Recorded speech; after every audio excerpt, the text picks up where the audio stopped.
طاہر بن یوسف کی تیاری۔ چنگیز خان قراقرم کو اپنا مرکز بنا چکا تھا۔ اس کی مملکت وسیع تھی اور اس کی افواج بے شمار تھیں، لیکن عالم اسلام پر حملہ کرتے ہوئے اسے اپنی راہ میں ایک ناقابل تسخیر قلعہ دکھائی دیتا تھا۔ یہ چٹان، جس کی عظمت اہل تاتار کے سیلاب کی لہروں کے لیے حوصلہ شکن تھی، علاء الدین محمد خوارزم شاہ کی عظیم الشان سلطنت تھی، جس کی سرحدیں ایک طرف ہندوستان اور بغداد اور دوسری طرف بحیرہ ارال اور خلیج فارس سے ملتی تھی۔ جب سلطنت بغداد امن کے گہوارے میں سو رہی تھی، مشرق اور مغرب کے حملے آوروں کے لیے خوارزم کی سلطنتیں اسلام کا بازوئے شمشیر زن تھیں۔ چنگیز خان کو سلطنت خوارزم کی طاقت کا صحیح علم نہ تھا، اس لیے اس نے حملہ کرنے سے پہلے خوارزم شاہ کے ساتھ دوستانہ تعلق پیدا کر کے خوارزم کے نشیب و فراز سے واقفیت حاصل کرنا ضروری سمجھا۔ چنانچہ ان دو سلطنتوں کے درمیان ایک دوستانہ معاہدہ ہوا، جس کی بدولت ان کے درمیان تجارتی راستہ کھل گیا۔ خوارزم شاہ کے ساتھ اہل تاتار کی تجارتی تعلقات قائم ہونے کے بعد چنگیز خان کے جاسوسوں کے لیے بہت سی آسانیاں پیدا ہو گئیں، لیکن زیادہ عرصہ نہ گزرا تھا کہ خوارزم کی سرحد کے ایک گورنر نے بخرا کے چند تاجروں کا مال چھین لیا اور انہیں اس الزام میں قتل کر ڈالا کہ وہ چنگیز خان کے جاسوسوں کو خوارزم کے حالات سے باخبر کر رہے ہیں۔ چنگیز خان نے خوارزم شاہ کے پاس اپنے ایلچی بھیج کر گورنر کی اس حرکت پر احتجاج کیا، لیکن بخارا کے تاجر خوارزم شاہ کی رعیت تھے اور ان کے ساتھ چنگیز خان کی ہمدردی سے خوارزم شاہ کے یہ شکوک اور زیادہ بڑھ گئے کہ وہ چنگیز خان خوارزم میں جو کام تاتاریوں سے نہیں لے سکتا، اس کے لیے اس نے بخارا کے تاجروں کی خدمات حاصل کی ہیں۔ چنانچہ اس نے برا فروختہ ہو کر چنگیز خان کے ایلچی کے قتل کا حکم دے دیا۔ بعض عمرا نے اسے سمجھانے کی کوشش کی کہ کچھ بھی ہو، ایلچی کا قتل جائز نہیں، لیکن سلطان علاء الدین محمد شاہ ایک خود سر حکمران تھا۔ اس نے کسی کا کہا نہ مانا، ایلچی کو قتل کر کے اس کے باقی ساتھیوں کی داڑیاں جلانے کے بعد انہیں واپس بھیج دیا۔ چنگیز خان کے لیے یہ توہین ناقابل برداشت تھی۔ وہ یہ واقعہ سن کر اٹھا اور ایک پہاڑی پر چڑھ کر دیر تک سورج کے سامنے سر بسجود رہا اور پھر بلند آواز میں پکارا، فلک لازوال پر دو سورج نہیں اور اس زمین پر دو خاقان نہیں ہوں گے۔ تاتاری سورج کی پرستش کرتے تھے اور وہ سورج کو طلوع اور غروب کے وقت سجدہ کرتے تھے۔ چنگیز خان اور خوارزم شاہ میں جنگ ناگزیر ہو چکی تھی، لیکن چنگیز خان کو خوارزم کی افواج سے زیادہ اس بات کا خدشہ تھا کہ سورج پرستوں کے خلاف اگر خدا پرست متحد ہو گئے تو اسے صحرائے گوبی کے ویرانوں میں بھی پناہ نہ ملے گی۔ ان واقعات سے قبل خوارزم شاہ اور خلیفہ ناصر میں ناچاقی ہو چکی تھی۔ خوارزم شاہ نے خلیفہ سے مطالبہ کیا تھا کہ سلطنت بغداد کی مساجد میں خلیفہ کے ساتھ اس کے نام کا خطبہ بھی پڑھایا جائے، لیکن جب یہ مطالبہ نہ مانا گیا تو اس نے اپنی سلطنت سے خلیفہ کے نام کا خطبہ منسوخ کر کے بغداد پر چڑھائی کر دی۔ راستے میں غیر متوقع برف باری کو وہ برا شگون سمجھ کر واپس چلا گیا۔ اس کے بعد اگرچہ دونوں سلطنتوں کے اختلافات رفع ہو چکے تھے، لیکن خلیفہ بغداد کی سرحد پر ایک طاقتور سلطان کا وجود اپنے لیے ایک مستقل خطرہ سمجھتا تھا۔ چنگیز خان کو ان اختلافات کا علم تھا، لیکن اسے یہ یقین نہ تھا کہ خوارزم پر حملے کی صورت میں بغداد کی رائے عامہ خلیفہ کو غیر جانبدار رہنے دے گی۔ اسے یہ ڈر تھا کہ اگر خلیفہ نے اپنے اختلافات بھول کر خوارزم کی حماقت میں اعلان جہاد کر دیا تو افریقہ سے لے کر ہندوستان تک تمام اسلامی ممالک کی افواج اسے کچلنے کے لیے موجود ہوں گی۔ ان تمام خدشات کے پیش نظر چنگیز خان قراقرم میں وسیع پیمانے پر جنگی تیاریاں کر رہا تھا۔ خوارزم شاہ کے ساتھ انبن ہو جانے سے پہلے بھی چنگیز خان کو یہ احساس تھا کہ وہ سلطنت خوارزم کو تہ و بالا کیے بغیر تسخیر عالم کی خواہش کو پورا نہیں کر سکتا۔ اگر خوارزم شاہ اسے شکایت کا موقع نہ بھی دیتا تو بھی زیادہ سے زیادہ یہ ہوتا کہ تاتاریوں کے ہاتھوں خوارزم کی تباہی چند برسوں کے لیے ٹل جاتی۔ طاقتور ہمسائے کو نظر انداز کرنا یا کمزور ہمسائے پر رحم کرنا چنگیز خان کے مسلک کے خلاف تھا۔ وزیر اعظم کے ساتھ طاہر کی پہلی ملاقات سے چند ہفتے بیشتر خلیفہ ناصر کو خوارزم شاہ کے ہاتھوں چنگیز خان کے ایلچی کے قتل ہونے کی خبر مل چکی تھی، اور چند دن سے یہ خبر تمام بغداد میں مشہور تھی۔ شکار سے واپس آ کر طاہر نے خوارزم کے سفارت خانے کا رخ کیا۔ خوارزم کا سفیر عماد الملک جس قدر طاہر کی تیغزنی سے متاثر ہوا تھا، اس سے کہیں زیادہ اس کی باتوں سے متاثر ہوا۔ طاہر کے بلند ارادوں سے واقف ہونے کے بعد اس نے کہا، کاش بغداد میں آپ جیسے چند نوجوان اور ہوتے۔ طاہر نے جواب دیا، بغداد میں میرے جیسے کئی نوجوان ہیں، لیکن مجھے افسوس ہے کہ آپ کی حکومت جس طرح خلیفہ سے بدظن ہے، اسی طرح بغداد کے عوام سے بھی بدظن ہے۔ اور خلیفہ کے متعلق بھی میں یہ کہہ سکتا ہوں کہ اگر خدا نخواستہ خوارزم پر مصیبت آئی تو اس کے لیے غیر جانبدار رہنا ناممکن ہو جائے گا۔ کم از کم وزیر اعظم کے متعلق مجھے یقین ہے کہ وہ قاسم کا باپ ہونے کے باوجود اپنے پہلو میں ایک مسلمان کا دل رکھتا ہے، اور وہ خلیفہ کو غلط مشورہ نہیں دے گا۔ عماد الملک نے کہا، آپ جیسے خوش فہم انسان کو 500 برس قبل پیدا ہونا چاہیے تھا، اب دنیا بہت بدل چکی ہے۔ طاہر نے کہا، ہو سکتا ہے کہ خلیفہ کے متعلق مجھے غلط فہمی ہو، لیکن وزیر اعظم کے متعلق میں یہ یقین سے کہہ سکتا ہوں کہ خوارزم کے لیے اس کی نیت بری نہیں۔ عماد الملک نے اپنے ہونٹوں پر ایک حقارت آمیز مسکراہٹ لاتے ہوئے کہا، اگر میں وزیر اعظم کے متعلق آپ کی غلط فہمی دور کر دوں تو آپ مجھے اپنی اصلاح کے لیے ہر وقت آمادہ پائیں گے۔ طاہر نے کہا، اور پھر میری جگہ بغداد کے بجائے خوارزم میں ہوگی۔ آپ وعدہ کرتے ہیں کہ یہ راز آپ تک محدود رہے گا؟ طاہر نے کہا، میں وعدہ کرتا ہوں۔ عماد الملک نے اٹھ کر ایک چھوٹا سا صندوق کھولا اور ایک باریک چمڑے کا ٹکڑا نکال کر طاہر کے ہاتھ میں دے دیا۔ اس پر یہ عبارت لکھی ہوئی تھی، خلیفۃ المسلمین خوارزم شاہ کے ہاتھوں خاقان تاتار کے ایلچی کے وحشیانہ قتل کو ایک ناقابل معافی جرم قرار دیتے ہیں، اور یہ یقین دلاتے ہیں کہ اگر خاقان تاتار اس ظالم بادشاہ کو سزا دینے کا ارادہ کر لے تو عالم اسلام سے کوئی آواز اس کی حماقت میں نہیں اٹھے گی، اور عالم اسلام کے روحانی پیشوا کی دعائیں ان کے ساتھ ہوں گی۔ مخلص وحی الدین وزیر خارجہ۔ اس عبارت کے نیچے چینی زبان کے چند حروف درج تھے۔ طاہر نے ان حروف پر انگلی رکھ کر عماد الملک سے پوچھا، یہ کیا لکھا ہے؟ عماد الملک نے جواب دیا، یہ چنگیز خان کے سفیر کی تصدیق ہے۔ اس نے لکھا ہے کہ آپ کے خادم خاص نے خلیفہ کو اپنا ہم خیال بنا لیا ہے۔ طاہر نے کچھ دیر سوچنے کے بعد سوال کیا، آپ کے خیال میں یہ خادم خاص کون ہے؟ عماد الملک نے جواب دیا، وحید الدین، اور کون؟ طاہر نے کہا، نہیں، یہ کوئی اور ہے، خلیفہ کا کوئی ایسا معتمد جو بغداد میں چنگیز خان کی جاسوسی کر رہا ہے۔ عماد الملک نے کہا، اگر وحید الدین نہیں تو پھر وزیر اعظم ہوگا۔ نہیں، میرے خیال میں وزیر اعظم اور وزیر خارجہ کے علاوہ کوئی اور ہے۔ آپ یہ تحریر پہچانتے ہیں؟ نہیں، میں نام پڑھ سکتا ہوں، لیکن سوال یہ ہے کہ وزیر خارجہ نے تاتاری سفیر سے اپنے خط کی تصدیق کروانے کے بجائے اسے اس قسم کا پیغام بھجوانے کے لیے کیوں نہ کہہ دیا؟ عماد الملک نے جواب دیا، اس کی دو وجوہات ہو سکتی ہیں۔ پہلی یہ کہ جب سے جاسوسی کے الزام میں تاجر قتل کیے گئے ہیں، ہماری حکومت نے چنگیز خان کے ایلچی کے قتل کے بعد اس کے لیے وہاں پیغام بھیجنے یا خود جانے کی ضرورت ہی نہیں۔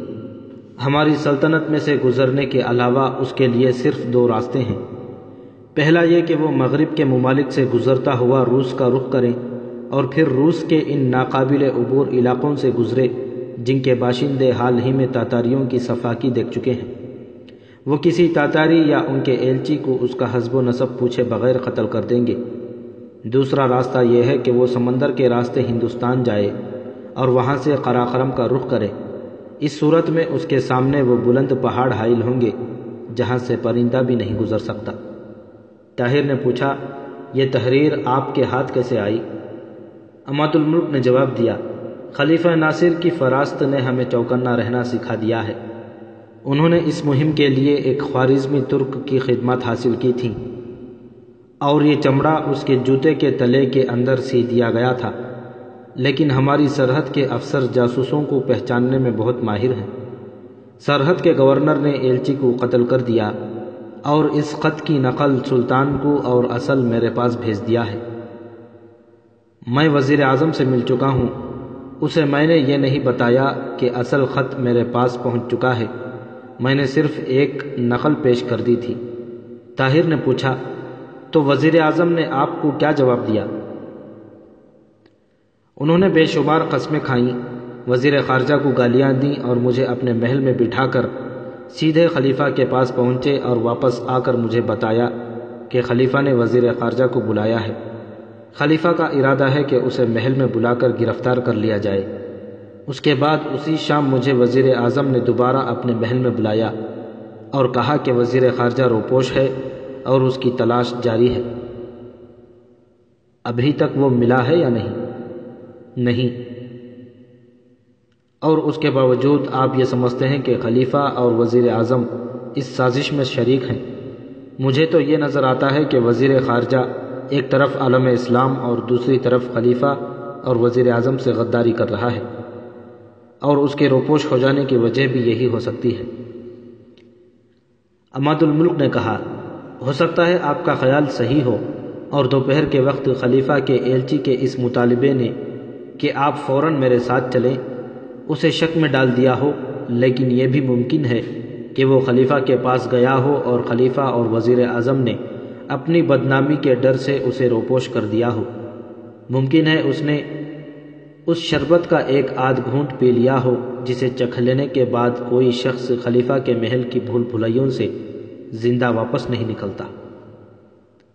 اگر آپ کا یہ خیال درست ہو کہ اس نے یہ سب کچھ خلیفہ یا وزیر اعظم کے حکم سے کیا ہے، تو یہ ہو سکتا ہے کہ اسے زہر دے کر مروا دیا گیا ہو۔ ایسی اہم مہم کی ناکامی کے بعد خلیفہ اسے کسی نیک سلوک کا مستحق نہیں سمجھ سکتا۔ اگر مروانے کے بجائے کہیں چھپا دیا گیا ہے تو اس کی وجہ صرف یہی ہو سکتی ہے کہ خلیفہ اور وزیر اعظم اس معاملے کی کھلی تحقیقات سے گھبراتے تھے۔ میری تسلی کے لیے انہیں یقیناً سزا دینی پڑتی اور اپنی گردن پر جلاد کی تلوار دیکھ کر اسے خلیفہ یا وزیر اعظم کا نام چھپانے میں کوئی مصلحت نظر نہ آتی، وہ سب کچھ بتا دیتا۔ طاہر نے کہا، آپ تصویر کا صرف ایک رخ دیکھتے ہیں، آپ یہ کیوں نہیں سوچتے کہ یہ سازش صرف وزیر خارجہ کی تھی اور وہ سزا کے خوف سے چھپ گیا ہے؟ میں اس بات کے امکان سے انکار نہیں کرتا طاہر، لیکن حالات نے ہمیں ہر بات کے تاریک پہلوؤں کو دیکھنے پر مجبور کر دیا ہے۔ طاہر نے کہا، آپ کو مجھ پر اعتماد ہے؟ اماد الملک نے جواب دیا، آپ پر اعتماد کرنے کے لیے یہ جاننا ہی کافی ہے کہ آپ ایک بہادر نوجوان ہیں، ایک مجاہد کے بیٹے ہیں۔ جس شخص کے ایمان کی شہادت صلاح الدین ایوبی کی تلوار دے رہی ہو، میں اس کے خلوص پر شبہ کرنے کی جرات نہیں کر سکتا۔ آپ کو یقین ہے کہ چنگیز خان خوارزم پر حملہ کر دے گا؟ اماد الملک نے کہا، اگر وزیر خارجہ کا یہ پیغام اس کے پاس پہنچ چکا ہوتا تو وہ شاید اب تک حملہ کر بھی چکا ہوتا۔ طاہر نے کہا، اور اگر وزیر اعظم کی طرف سے اسے یہ پیغام مل جائے تو حملے کی صورت میں بغداد کا ہر مسلمان خوارزم کے جھنڈے تلے جمع ہو جائے گا۔ اماد الملک نے کہا، تو مجھے یقین ہے کہ چنگیز خان کو عالم اسلام کی طرف آنکھ اٹھا کر دیکھنے کی بھی جرت بھی نہیں ہوگی۔ طاہر نے پوچھا، اگر میں وزیر اعظم سے ایسا پیغام حاصل کر لوں تو کیا آپ خوارزم کے حدود عبور کرنے میں میری مدد کریں گے؟ اماد الملک نے کہا، میں وزیر اعظم کے ہر اقدام کو شک و شبہ کی نگاہ سے دیکھوں گا، لیکن اگر آپ ایسا پیغام حاصل کر سکیں تو مجھے یہ اطمینان ہوگا کہ قراقرم پہنچ کر ایسے پیغام کا مفہوم بدل نہیں جائے گا۔ لیکن آپ اس بات کی توقع کیوں رکھتے ہیں کہ وزیر اعظم ایسا پیغام بھی بھیجیں گے اور آپ کو ایلچی بھی بنائیں گے؟ اس سوال نے طاہر کو ایک لمحے کے لیے بدحواس کر دیا۔ اس کے دل میں شک پیدا ہوا کہ اگر اس نے یہ بتا دیا کہ وزیر اعظم اسے چنگیز خان کے پاس بھیجنے کا ارادہ ظاہر کر چکا ہے تو عماد الملک کے شکوک بڑھ جائیں گے۔ اس نے جواب دیا، میں وزیر اعظم سے یہ مطالبہ کروں گا، اگر اس نے انکار کیا تو میں بغداد کی جامع مسجد میں یہ اعلان کروں گا کہ خلیفہ اور وزیر اعظم عالم اسلام کو چنگیز خان کے پاس فروخت کر چکے ہیں، اور آپ دیکھیں گے کہ میری یہ آواز بغداد کے ہر بچے بوڑھے کی آواز بن جائے گی۔ میں آپ سے خوارزم سے گزرنے کی اجازت نامے کا مطالبہ صرف اس وقت کروں گا جب آپ کو وزیر اعظم کی تحریر دکھا لوں گا۔ عماد الملک نے جواب دیا، میں وزیر اعظم کی تحریر دیکھے بغیر بھی آپ کو اجازت نامہ لکھ کر دینے کے لیے تیار ہوں۔ طاہر نے اٹھ کر اس کے ساتھ مصافحہ کرتے ہوئے کہا، نہیں، ابھی نہیں، میں وزیر اعظم سے ملاقات کے بعد آپ کے پاس پھر آؤں گا۔ طاہر عماد الملک کے مکان سے باہر نکلا تو سڑک پر زید آتا دکھائی دیا۔ زید نے بگڑ کر کہا، میں آپ کو ڈھونڈ ڈھونڈ کر تھک گیا ہوں، وزیر اعظم کا ایلچی آپ کو بلانے آیا تھا، وہ کہتا تھا کہ میں آپ کو تلاش کر کے فوراً روانہ کر دوں۔ عجیب احمق آدمی تھا، وہ مجھے کہتا تھا کہ تم بالکل بدو معلوم ہوتے ہو، اور میں نے جب اسے کشتی لڑنے کی دعوت دی تو وہ قہقہہ لگاتا ہوا چل دیا۔ طاہر نے کہا، ہر ایک کو کشتی لڑنے کی دعوت نہیں دیا کرتے۔ 5 دن کے بعد ایک شام نماز مغرب کے بعد عبدالعزیز اور عبدالملک طاہر کے مکان پر پہنچے۔ طاہر ایک کمرے میں بیٹھا ایک کتاب دیکھ رہا تھا۔ عبدالعزیز نے کمرے میں داخل ہوتے ہی کہا، میرا خیال تھا کہ آپ سفر کا سامان درست کر رہے ہوں گے۔ طاہر نے اٹھ کر ان کے ساتھ مصافحہ کرنے کے بعد کہا، سفر کی تیاری تو میں کل سے کر رہا ہوں، لیکن آج وزیر اعظم نے خلیفہ کا یہ حکم سنا دیا کہ پرسوں ماہ رمضان شروع ہونے والا ہے، مجھے روزوں کے ساتھ سفر میں تکلیف ہوگی، اس لیے عید سے اگلے دن مجھے یہاں سے روانہ ہونے کی اجازت مل جائے گی۔ عبدالعزیز نے کہا، تعجب کی بات ہے کہ خلیفہ آپ کی تکلیف کا اس قدر احساس رکھتے ہیں، کیا آپ نے چنگیز خان کے نام ان کا مکتوب حاصل کر لیا ہے؟ طاہر نے جواب دیا، وہ خط وزیر اعظم کے پاس ہے، میں اس کا مضمون پڑھ چکا ہوں اور اس پر خلیفہ کی مہر دیکھ چکا ہوں۔ وزیر اعظم نے عماد الملک کو بھی وہ خط دکھا دیا ہے، اور انہوں نے کہا ہے کہ رخصت کے دن مجھے وہ خط مل جائے گا۔ عبدالملک نے کہا، لیکن آپ کے سفر کے التوا کے لیے ماہ رمضان کا بہانہ مجھے تسلی بخش نظر نہیں آتا، کیا آپ نے یہ نہیں کہا کہ آپ روزہ رکھ کر بھی سفر کر سکتے ہیں؟ طاہر نے کہا، میں نے تو بہت زور دیا تھا، میں نے کہا تھا کہ جو شخص عرب کی تپتی ہوئی ہواؤں میں روزے رکھنے کا عادی ہو، اسے شمال مشرق کے پہاڑوں کی سرد ہوا میں سفر کرتے ہوئے کوئی تکلیف نہ ہوگی۔ اس کے علاوہ اس سفر کی اہمیت ایسی ہے کہ مجھے معمولی تکالیف کو نظر انداز کرنا چاہیے۔ لیکن وزیر اعظم نے کہا، عید کے دن خلیفہ چوگان اور نیزہ بازی کا مقابلہ دیکھیں گے، اور ان کی خواہش یہ ہے کہ میں بھی اس میں ضرور حصہ لوں۔ عبدالملک نے کہا، یہ بہانہ اس سے بھی زیادہ نامعقول ہے۔ عزیز، تم بتاؤ، جب چنگیز خان کی افواج خوارزم کے شمال مشرق سرحد پر نقل و حرکت کر رہی ہیں اور خلیفہ اسے مستنبہ کرنا ضروری سمجھتے ہیں، تو طاہر کو 1 ماہ اور یہاں روکنے کی کیا وجہ ہو سکتی ہے؟ عبدالعزیز نے اپنی کشادہ پیشانی پر ہاتھ پھیرتے ہوئے کہا، خلیفہ اور وزیر اعظم کی مصلحتیں سمجھنا آسان نہیں، ہو سکتا ہے رمضان کے آخر تک وہ اپنا ارادہ بدل دیں۔ بڑھاپے کی وجہ سے خلیفہ کی قوت فیصلہ جواب دے چکی ہے، اور اتنی بڑی چھلانگ لگانے سے پہلے ان کے لیے 1 ماہ یا 1 برس سوچنا کوئی بڑی بات نہیں۔ ہاں، مجھے ایک بات کا خدشہ ہے، طاہر، تمہارے ساتھ اور کون جا رہا ہے؟ طاہر نے جواب دیا، میں نے تم دونوں کے متعلق کہا تھا، لیکن وزیر اعظم نے میرے ساتھ اتفاق نہیں کیا۔ انہوں نے یہ کہا کہ میں اپنے ساتھ 3-4 نوکر لے جا سکتا ہوں۔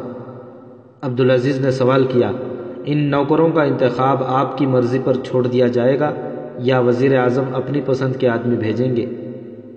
طاہر نے جواب دیا، یہ خدشہ خوارزم کے سفیر نے بھی ظاہر کیا تھا کہ میرا کوئی ساتھی وہاں جا کر خلیفہ کی طرف سے کوئی اور پیغام نہ سنا دے، لیکن میں نہیں سمجھتا کہ خلیفہ کا خط دیکھنے کے بعد چنگیز خان کسی معمولی آدمی کی بات پر اعتبار کر لے گا۔ اس کے علاوہ احتیاط کے طور پر عماد الملک راستے کی چوکیوں کو مطلع کر دے گا کہ میرے سوا کسی اور کو تلاشی لیے بغیر نہ چھوڑا جائے، میں خود بھی ان کی دیکھ بھال کرتا جاؤں گا۔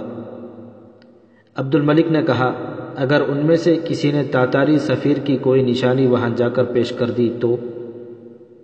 طاہر نے کہا، آپ اس کی فکر نہ کریں، میں نے یہاں تک انتظام کر لیا ہے کہ مملکت تاتار میں داخل ہونے سے پہلے ان کا لباس اور جوتے تک تبدیل کر دیے جائیں گے۔ عبدالعزیز نے کہا، لیکن پھر بھی آپ ہوشیار رہیں، کہیں ایسا نہ ہو کہ خوارزم کی حدود عبور کرنے کے بعد آپ کسی سرائے میں رات کے وقت سو رہے ہوں اور جب صبح کے وقت بیدار ہوں تو آپ کے ساتھی خلیفہ کے خط سمیت غائب ہو چکے ہوں۔ آپ انہیں تلاش کرتے رہیں گے اور وہ قراقم پہنچ چکے ہوں گے۔ طاہر تھوڑی دیر کے لیے سوچ میں پڑ گیا، بالآخر اس نے کہا، آپ فکر نہ کریں، انہیں کم از کم یہ احساس ضرور ہوگا کہ وہ میرے بغیر واپس نہیں آ سکیں گے، لیکن یہ بھی ہو سکتا ہے کہ انہیں قراقم کی آب و ہوا بغداد سے زیادہ پسند آ جائے، اس لیے کم از کم زید کو ضرور ساتھ لیتے جائیں۔ طاہر نے جواب دیا، زید کو میں گھر کی حفاظت کے لیے یہاں ٹھہرنا ضروری سمجھتا ہوں، آپ اطمینان رکھیے، یہاں سے خواہ میرے ساتھ کیسے ہی آدمی کیوں نہ جائیں، وہ ایک منزل طے کرنے کے بعد خلیفہ یا وزیر اعظم کے بجائے میرے زیر اثر ہوں گے۔ اگر انعام کی حوث کسی آدمی کو غدار بنا سکتی ہے تو زیادہ انعام کی حوث اسے راہ راست پر بھی لا سکتی ہے۔ عبد الملک نے کہا، میں موجودہ وزیر خارجہ محلب بن داؤد کو ایک خطرناک آدمی سمجھتا ہوں۔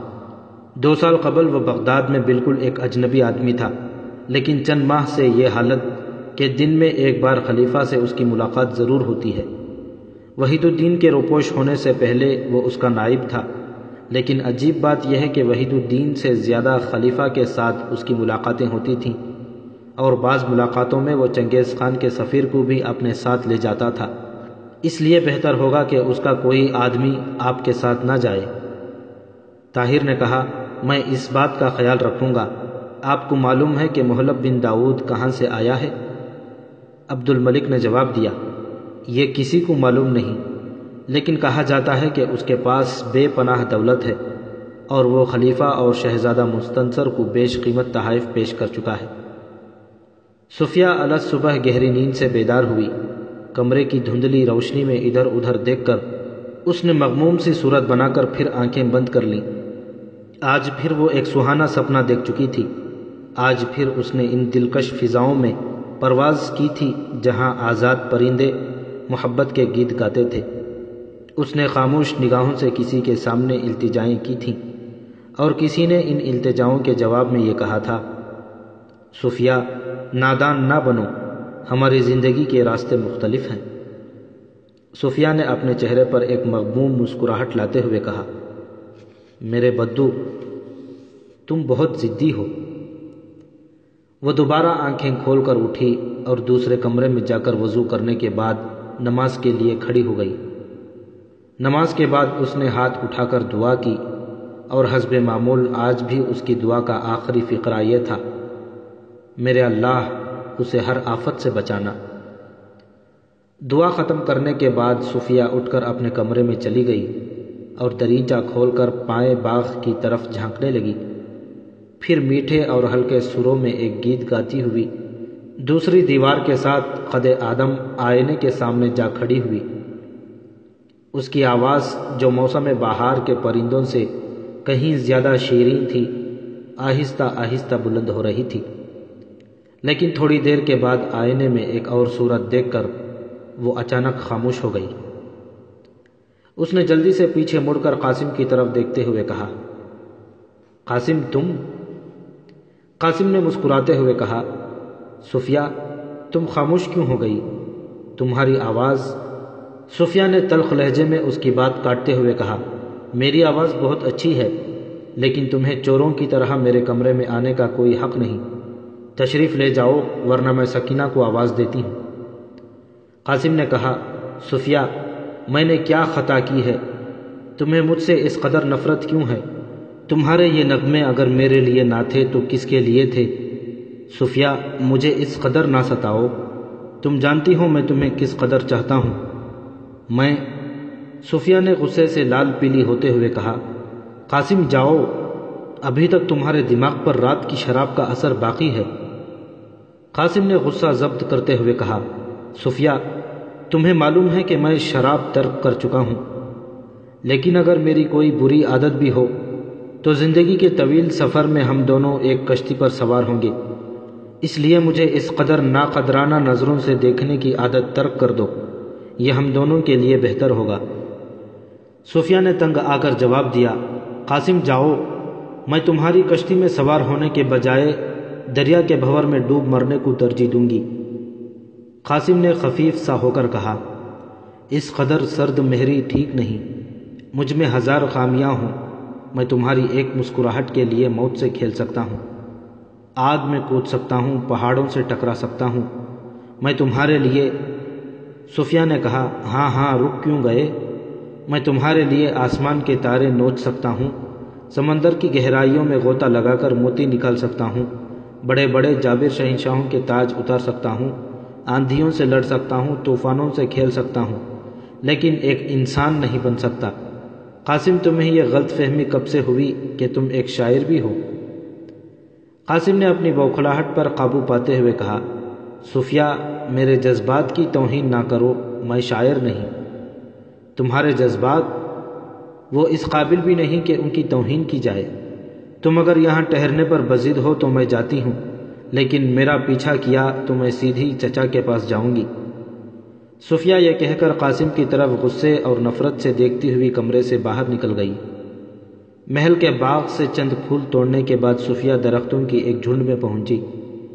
شاخوں سے شبنم کے قطرے گر رہے تھے، لیکن صوفیہ کو ان کا احساس تک نہ تھا۔ وہ یہ مقام تھا جہاں طاہر کے ساتھ تنہائی میں اس کی ملاقات ہوئی تھی، اور جب سے طاہر خلیفہ کا پیغام لے کر قراقرم کی طرف روانہ ہوا تھا، باغ کا یہ گوشہ اس کی توجہ کا مرکز بن چکا تھا۔ ان درختوں کے پتے، پھل اور پھول اسے دوسرے درختوں سے مختلف نظر آتے تھے۔ آج قاسم کی ملاقات کے بعد وہ اپنے دل پر ایک بھاری بوجھ لے کر یہاں آئی تھی۔ سورج کی ابتدائی کرنیں درختوں کی پتوں سے چھن چھن کر آ رہی تھی۔ طاہر، شاید تمہیں یہ معلوم بھی نہ ہو کہ میں کون ہوں اور تم میرے لیے کیا بن چکے ہو۔